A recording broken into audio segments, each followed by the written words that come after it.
Railway with Shyam YouTube channel पर आप सभी लोगों का स्वागत है। आज की इस वीडियो के माध्यम से मैं आप सभी लोगों के लिए रेलवे ग्रुप डी भर्ती परीक्षा 2025 को ध्यान में रखते हुए जीके जीएस के अति महत्वपूर्ण 40 प्रश्नों का एक और फिर से प्रैक्टिस सेट आपको कराने वाला हूं, जो आपके एग्जाम के लिए बहुत ही ज़्यादा महत्वपूर्ण और एक वो प्रश्न है जो आपके एग्जाम में डायरेक्ट आपको देखने को मिलने वाले। तो आज की इस वीडियो को आपको शुरू से लेकर के एंड तक है फुल वॉच करते रहना। 40 में से आप कितने प्रश्न सही कर पाते हो, कमेंट बॉक्स में आपको अपना स्कोर है वो शेयर करना है।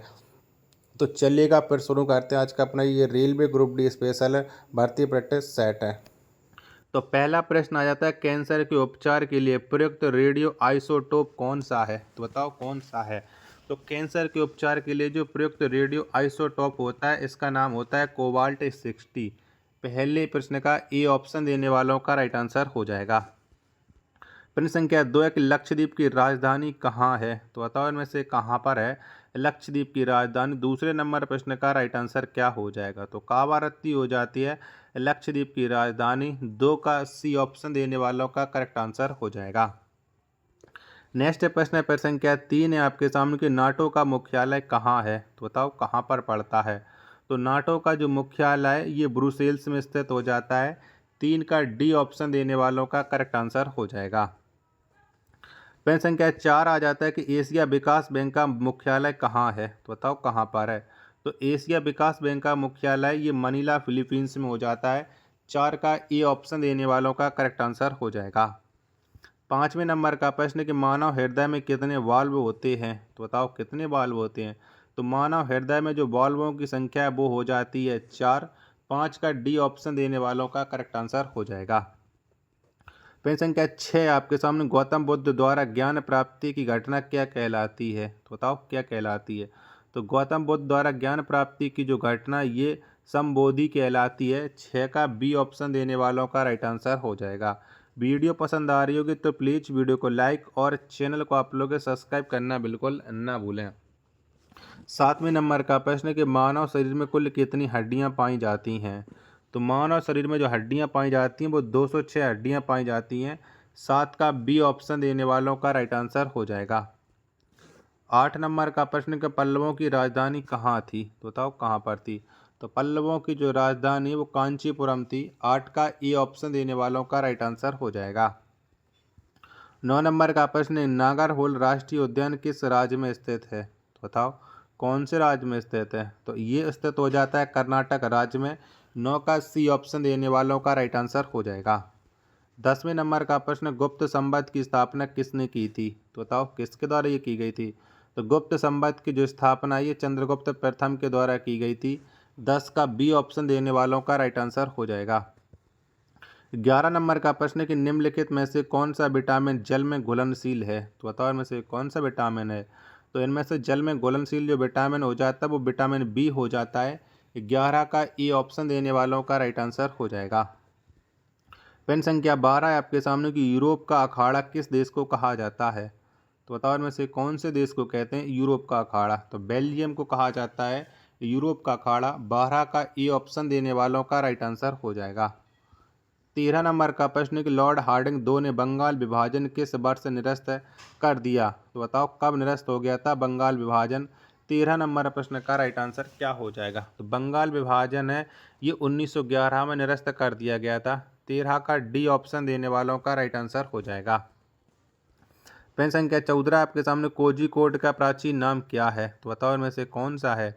14 का राइट आंसर क्या हो जाएगा। तो कोझिकोड का जो प्राचीन नाम हो जाता है वो कालीकट हो जाता है। 14 का बी ऑप्शन देने वालों का राइट आंसर हो जाएगा। प्रश्न संख्या 15 आपके सामने कि पूना समझौता किस वर्ष हुआ था? तो बताओ कब हुआ था। 15 का राइट आंसर क्या हो जाएगा। तो इन्हीं दो ऑप्शनों में से आपको राइट आंसर डिसाइड करना है कि पूना समझौता तो ये 25 सितंबर 1932 में हुआ था। 15 का ई ऑप्शन देने वालों का राइट आंसर हो जाएगा। आशा और उम्मीद करता हूँ आप सभी लोगों को ये वीडियो पसंद आ रही होगी। तो प्लीज़ वीडियो को लाइक है और चैनल को आप लोग सब्सक्राइब करना बिल्कुल ना भूलें। 16 नंबर का प्रश्न कि दास कैपिटल पुस्तक के रचयिता कौन है? तो बताओ ये पुस्तक किसके द्वारा लिखी गई है दास कैपिटल। तो इसके रचक कार्ल मार्क्स हो जाते हैं। 16 का सी ऑप्शन देने वालों का राइट आंसर हो जाएगा।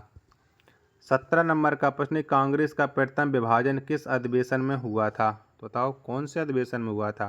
तो कांग्रेस का जो प्रथम विभाजन है ये सूरत अधिवेशन में हुआ था। 17 का ई ऑप्शन देने वालों का राइट आंसर हो जाएगा। 18 नंबर का प्रश्न है कि रूस का राष्ट्रीय खेल क्या है?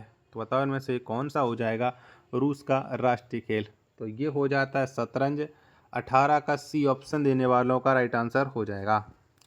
19 नंबर का प्रश्न कि माइटोकॉन्ड्रिया की खोज किसने की? तो बताओ इनमें से कौन से व्यक्ति के द्वारा माइटोकॉन्ड्रिया की खोज की गई थी? 19 का राइट आंसर क्या हो जाएगा? तो रिचर्ड अल्टमैन के द्वारा माइटोकॉन्ड्रिया की खोज की गई थी। 19 का डी ऑप्शन देने वालों का राइट आंसर हो जाएगा। प्रश्न संख्या 20 है आपके सामने कि नादिर शाह ने भारत पर आक्रमण किस वर्ष से किया था? तो बताओ कब किया था? 20 का राइट आंसर क्या हो जाएगा? तो नादिर शाह ने जो भारत पर आक्रमण किया था ये 1739 ईस्वी में किया था। 20 का ए ऑप्शन देने वालों का राइट आंसर हो जाएगा। 21 नंबर का प्रश्न आ जाता है कि वुड डिस्पैच का संबंध किससे है? तो बताओ किससे संबंध रखता है ये वुड डिस्पैच? 21 नंबर प्रश्न का राइट आंसर क्या हो जाएगा? तो वुड डिस्पैच का जो संबंध है ये शिक्षा से हो जाता है। 21 का सी ऑप्शन देने वालों का राइट आंसर हो जाएगा। प्रश्न संख्या 22 है आपके सामने कि विश्व जनसंख्या दिवस कब मनाया जाता है? तो बताओ कब मनाते हैं विश्व जनसंख्या दिवस है? 22 का राइट आंसर क्या हो जाएगा? 22 के चारों ऑप्शन आपके स्क्रीन पर शो हो रहे हैं।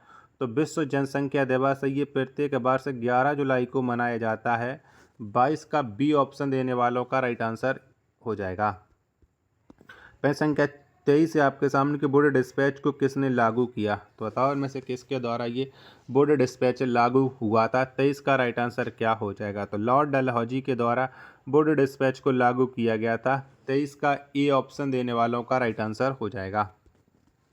प्रश्न संख्या 24 है आपके सामने कि भारत का सबसे लंबा समुद्री पुल कौन है? तो बताओ इनमें से कौन सा हो जाएगा? तो भारत का जो सबसे लंबा समुद्री पुल है वो बांद्रा वर्ली सी लिंक हो जाएगा है। 24 का बी ऑप्शन देने वालों का राइट आंसर हो जाएगा। प्रश्न संख्या 25 आ जाता है आपके सामने कि भारत का सबसे लंबा समुद्री पुल किस वर्ष खोला गया? तो बताओ कब खोला गया था? 25 का राइट आंसर क्या हो जाएगा? तो भारत का जो सबसे लंबा समुद्री पुल है इसे खोला गया था 24 मार्च 2010 में। 25 का सी ऑप्शन देने वालों का राइट आंसर हो जाएगा। 26 नंबर का प्रश्न आ जाता है कि रेल बजट को सामान्य बजट से किस वर्ष अलग कर दिया गया? तो बताओ कब अलग कर दिया गया था? 26 का राइट आंसर क्या हो जाएगा? तो इसे 1924-25 में अलग कर दिया गया था। 26 का ए ऑप्शन देने वालों का राइट आंसर हो जाएगा। 27 नंबर का प्रश्न, केंद्रक की खोज किसने की? तो बताओ किसने की थी? 27 का राइट आंसर आपको देना है। तो केंद्रक की जो खोज की थी वो रॉबर्ट ब्राउन के द्वारा की गई थी। 27 का ए ऑप्शन देने वालों का राइट आंसर हो जाएगा। 28 नंबर का प्रश्न है कि भारत के राष्ट्रीय गीत वंदे मातरम को सर्वप्रथम किस वर्ष गाया गया? तो बताओ कब गाया गया था? तो वंदे मातरम को 1896 में गाया गया था, पहली बार है। 28 का बी ऑप्शन देने वालों का राइट आंसर हो जाएगा। वीडियो पसंद आ रही होगी तो प्लीज़ वीडियो को लाइक और चैनल को आप लोग सब्सक्राइब करना बिल्कुल ना भूलें। 29 नंबर का प्रश्न है कि वंदे मातरम गीत को सर्वप्रथम किस कांग्रेस अधिवेशन में गाया गया था? तो बताओ कहाँ गाया गया था वंदे मातरम को? 29 नंबर प्रश्न का राइट आंसर क्या हो जाएगा? तो इसे सर्वप्रथम कोलकाता अधिवेशन में गाया गया था। 29 का सी ऑप्शन देने वालों का करेक्ट आंसर हो जाएगा। प्रश्न संख्या 30 है आपके सामने की सिडेराइट है किस धातु का अयस्क है? तो बताओ ये कौन से धातु का अयस्क है सिडेराइट है? तो ये लोहा का अयस्क हो जाता है। 30 का ए ऑप्शन देने वालों का करेक्ट आंसर हो जाएगा। 31 नंबर का प्रश्न है आपके सामने कि पिग्मी किस देश के निवासी हैं? तो बताओ ये कौन से देश के निवासी हो जाते हैं पिग्मी? 31 नंबर प्रश्न का राइट आंसर क्या हो जाएगा? तो ये कांगो बेसिन के निवासी हैं। 31 का डी ऑप्शन देने वालों का राइट आंसर हो जाएगा।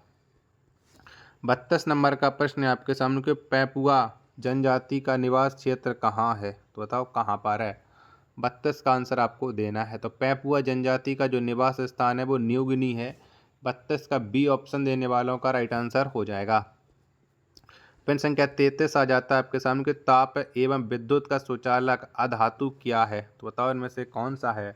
33 का राइट आंसर क्या हो जाएगा। तो इसका नाम हो जाता है ग्रेफाइट। ए ऑप्शन देने वालों का राइट आंसर हो जाएगा। 34 नंबर का प्रश्न कि संघीय मंत्रिपरिषद के विरुद्ध अविश्वास प्रस्ताव किस सदन में लाया जाता है। तो बताओ इसे कौन से सदन में लाते हैं। तो इसे केवल लोकसभा में लाया जाता है। 34 का ए ऑप्शन देने वालों का करेक्ट आंसर हो जाएगा। 35 नंबर का प्रश्न कि बाजरा उत्पादन में भारत का अग्रणी राज्य कौन सा है। तो बताओ इनमें से कौन से राज्य में सबसे ज़्यादा बाजरा का उत्पादन किया जाता है। 35 का राइट आंसर क्या हो जाएगा। तो राजस्थान राज्य में किया जाता है। 35 का सी ऑप्शन देने वालों का राइट आंसर हो जाएगा। 36 नंबर का प्रश्न आ जाता है कि बुशमैन कहाँ की प्रसिद्ध जनजाति है। तो बताओ कहाँ की है। तो बुशमैन ये कालाहारी मरुस्थल की प्रसिद्ध जनजाति हो जाती है। 36 का बी ऑप्शन देने वालों का राइट आंसर हो जाएगा। 37 नंबर का प्रश्न है कि भारत में पुर्तगाली साम्राज्य का वास्तविक संस्थापक किसे माना जाता है। तो बताओ किसको माना जाता है। तो ये अल्फांसो डी अल्बुकर्क को माना जाता है। 37 का ए ऑप्शन देने वालों का राइट आंसर हो जाएगा। 38 नंबर का प्रश्न है कि जीव द्रव्य की खोज किसने की। तो बताओ किसके द्वारा ये जीव द्रव्य की खोज है वो की गई थी। तो डू जार्डिन के द्वारा जीव द्रव्य की खोज की गई थी।